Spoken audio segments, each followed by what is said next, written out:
Hey guys, how you doing? Johnny Guns Investigates. It's Tuesday. Hope you're having a great start of a new week. December 19th. Getting very close not only to the holidays, but 2024. Can you believe it? 2024 coming. So guys, here we go again. I want to thank you guys for watching the show last week with all the likes and also the new subscribers. Thank you very much. And don't forget, Johnny Guns Investigates. Hit the like, subscribe, and I want some comments on the show tonight. This is a show that we've been covering for a long time because it goes back all the way over a year now, since November 2022 in Idaho, 1122 Kings Road. We all know the home, we all know the story, and we know the address. And it's a very heartbreaking, chilling story of four young, beautiful college kids brutally murdered by the alleged killer, Brian Kolberger. And there's so many questions we have about this because, was it him? Was he able to commit these crimes in the 9 minutes of the timing to kill all four of these kids in a 9 minute period? And then we have to remember the two survivors, okay? The two survivors, Bethany Funk, and then we have Dylan Morrison. And I want to talk about that a little bit, guys. People should just lay off of them, okay? They went through a tragedy. They went through a hardest thing they can ever imagine going through. They're not the killers. They mourned. They went through this sadness. They hid. They tried to get away from the media. But now, a year later, they're out partying again, doing what kids do, college kids. And they're being seen in pictures being thrown everywhere because they're out there having a good time. Let them enjoy life, guys. What are they supposed to sit home and mourn about what happened the whole time and just get depressed their whole lives? It doesn't happen that way. So the survivors, we have to lay off a little bit, okay? We know they party. We all party. We all party back then at that age, and some of us still do. Let's let them live a life. They're going through something that nobody ever can imagine themselves, okay? And then we want to go back to knowing that it was a party house. Guys, we know that. We know that there was drugs being sold there just by from some of the other college kids, the witnesses stating that if they ever need any type of a drug, that was the home to go, that you were able to get it from either, maybe not the people who lived there, but the people who hung out there all day and night. That was an open door policy home, the 1122 Kings Road. Everybody knows open door policy. So Johnny Guns Investigates tonight. We're going to have some great stories. Let's comment, like, subscribe, grab something to drink, hot chocolate, coffee, whatever you want, and let's talk about this. I'm going to have a video and we're going to go over this IDAHO 4 because there's so many things going on right now as far as them tearing down the house. The families are speaking out. People talking about the poor survivors going out and just having fun with their friends, and social media pictures being shot up everywhere on social media. Who cares, guys? Let them have fun. They're kids. They went through a tragedy. They're going to enjoy life now. So, guys, grab yourself a cup of coffee. I'm going to grab mine and enjoy a little sip here. So, Brian Kolberger, the alleged murderer, was he able to kill all these kids into that home and go in there in 9 minutes and do what he did? That's the other question. Tell me what you think. And the other thing is now, in 10 days, the IDAHO 4 home will be destroyed. They've been saying that they're going to go ahead and destroy that building because the university wants it tore down as quick as they can get it tore down, which to me, it doesn't matter.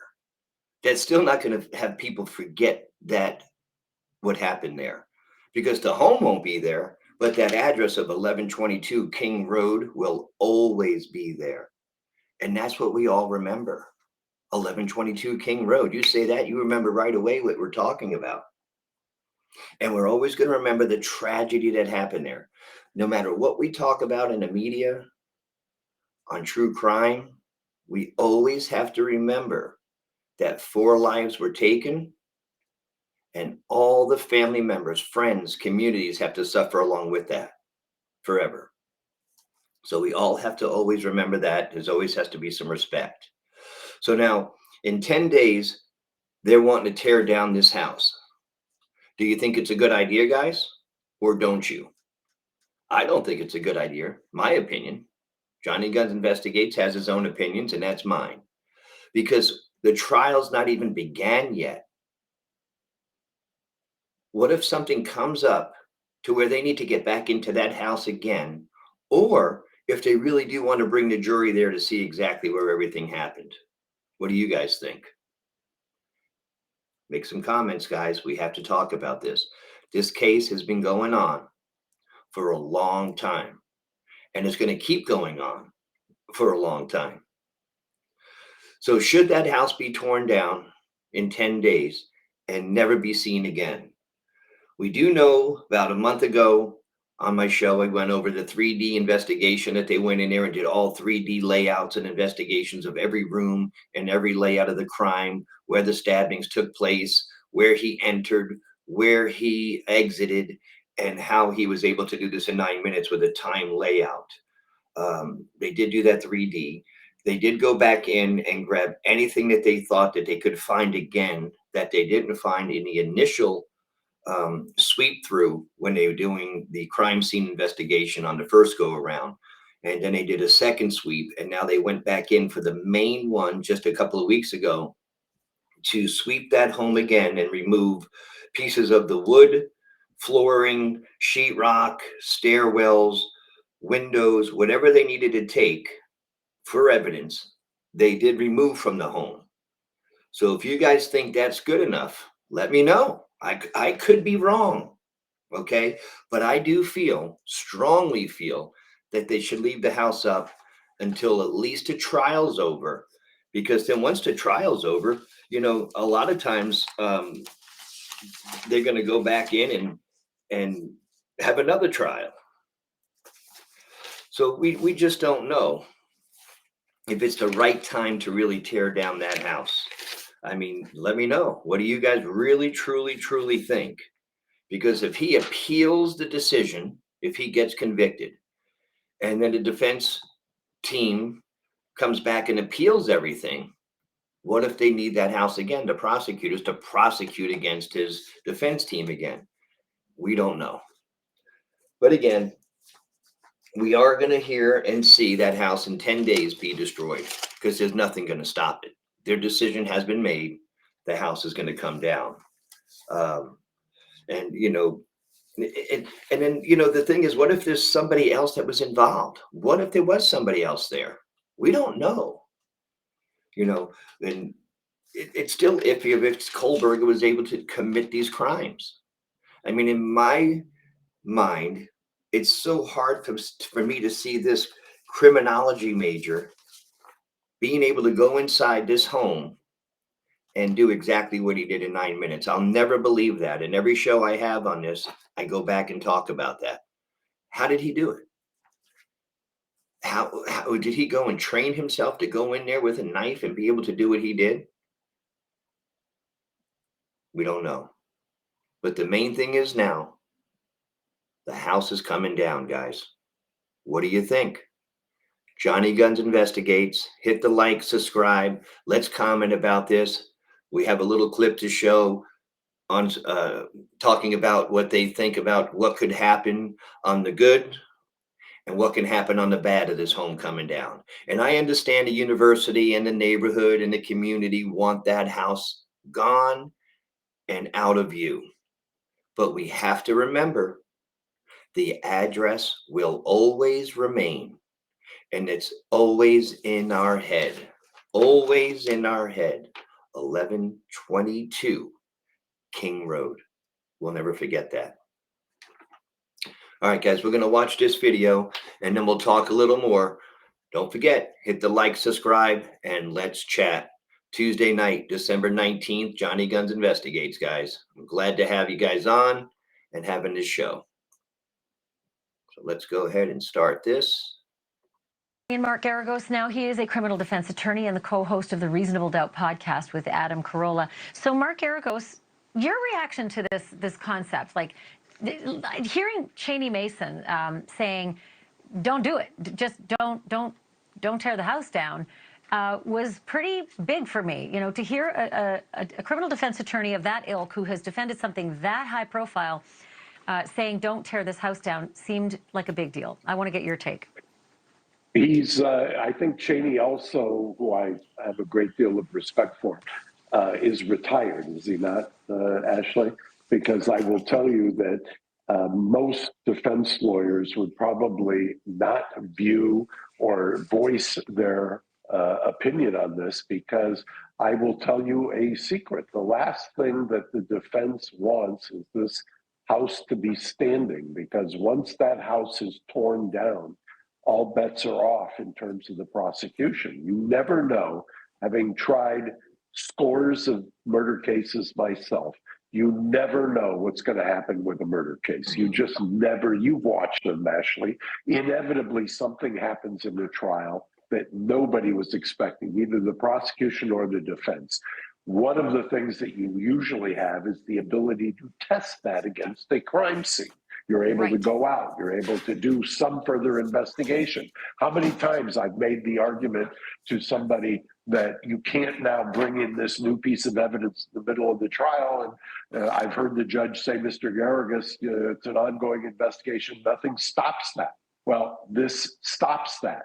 You are not going to be able, the prosecution is going to hamstring themselves to exactly what their theory is. And I think, frankly, that could be a very, very significant mistake. I don't understand why the prosecution wants to do it. Mind you, I completely understand if I'm sitting.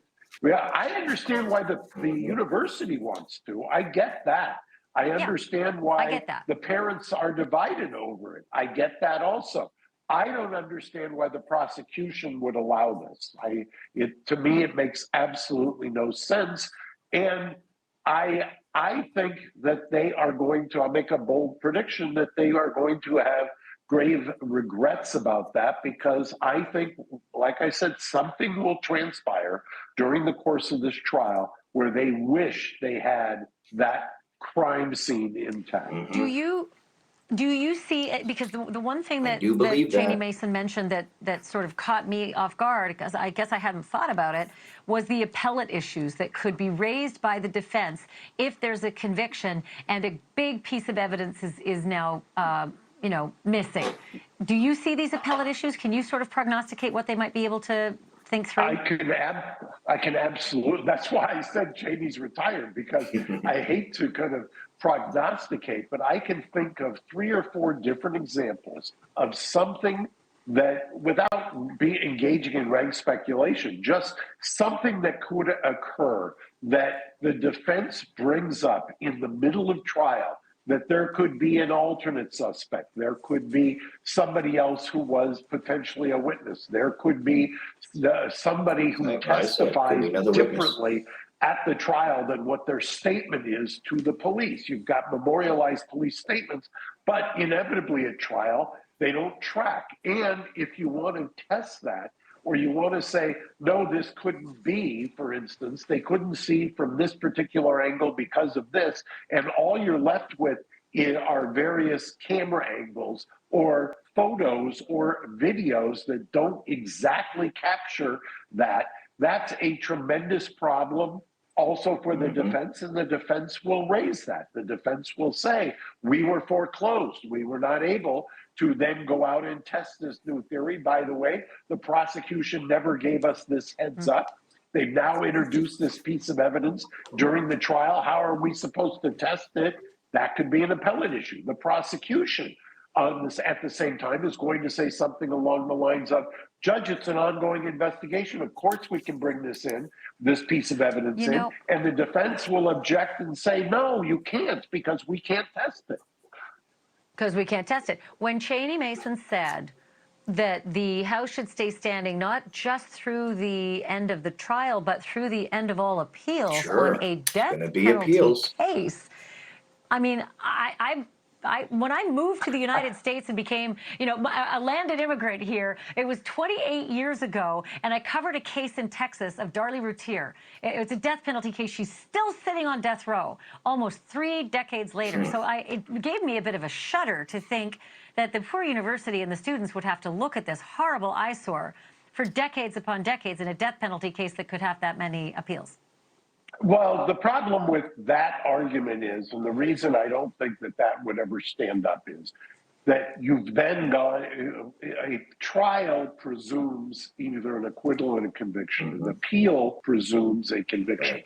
If you've been convicted and if you're up on appeal, and if you have not raised the particular issue with the House standing at that point, you're going to be hard pressed to get anybody to say you got to keep that House intact during all of the appeals. So I'm not so sure I would go as far as Cheney. I will tell you that until the trial is concluded and there is a sentencing and a notice of appeal, and the trial court, once it gets to the Court of Appeal, is divested of jurisdiction, I don't think the House should be destroyed until that point of time. Thank you for watching. Go to newsnationnow.com to find News Nation go, on your guys. television News Nation. provider. And don't forget. Here we go. Oh, hold on 1 second, guys. Sorry about that. There we go. So there we go. Should the House come down, or should they leave that House up until, like she said, the trial's over? Wait for, if he is convicted, this is a death sentence penalty. They are going for the death sentence. So if he appeals the case, what if they need something out of that house or brought back to the style of the home? They have to go off pictures. Now everything's alleged. So guys, let me know. Comment. Johnny Guns Investigates. Tuesday, December 19th, guys. My God, how close to Christmas it is. I got a long sleeve on tonight because it's cold out here tonight. It's going down to the 40s in Florida, man. My God. What have I got to go to Hawaii? So answer me this. House stays, House comes down. Let's comment. Another one. You guys answer me this. What's your opinion?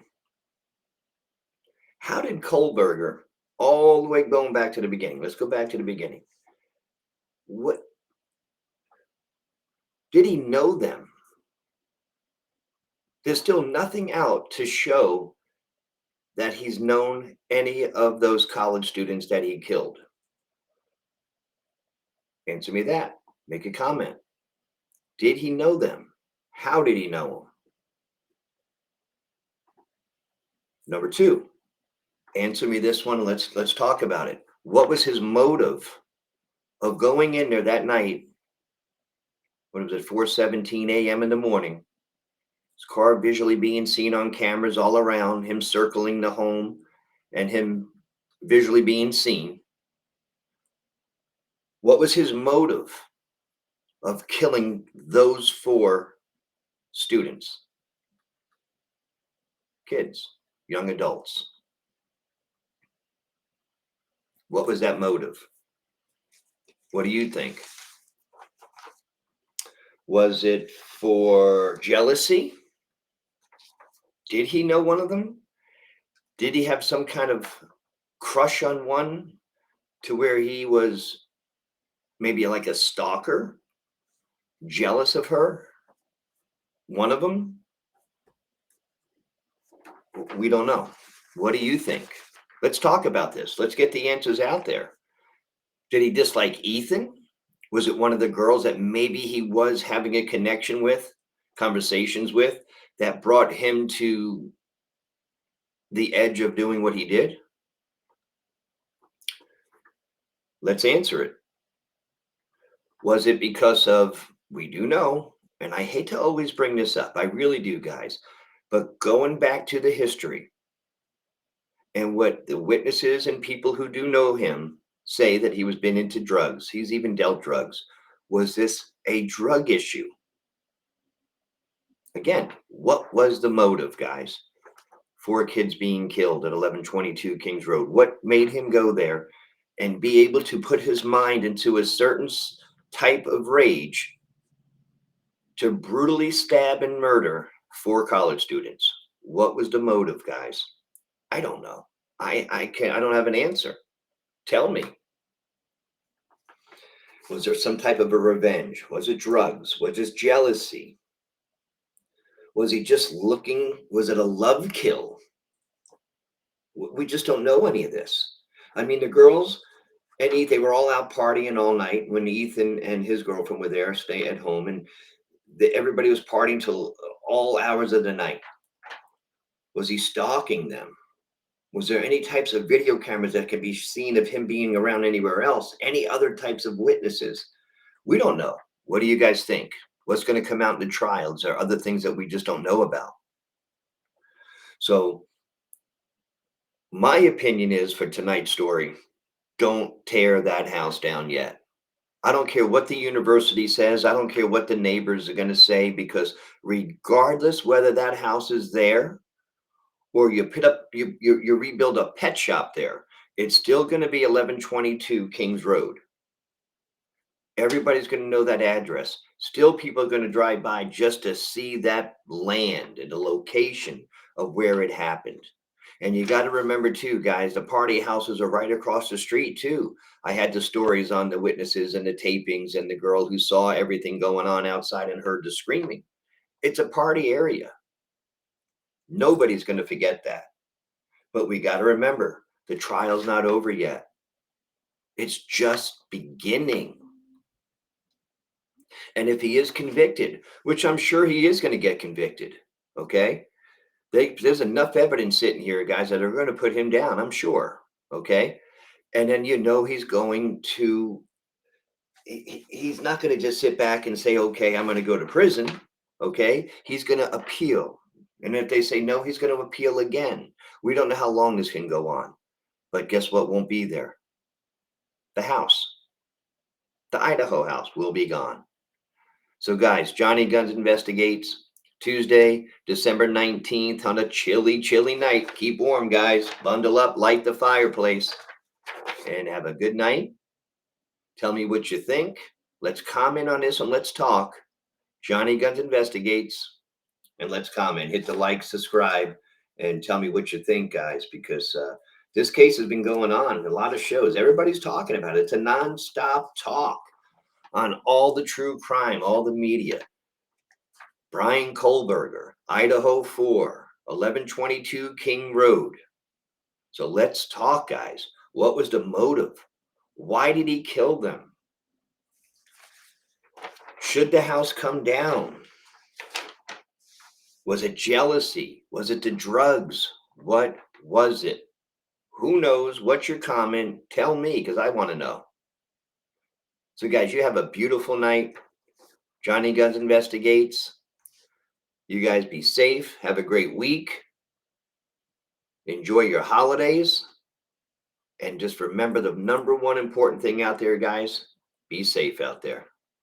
So, guys, you have a great night. Thank you so much for listening. And don't forget, hit the like, subscribe, and let's comment on this story. It's a big one. It's not going anywhere. It's here for a long time. And these poor 4 college kids are gone. So our hearts go out to them as well and their families. Have a great night, guys. Johnny Guns Investigates.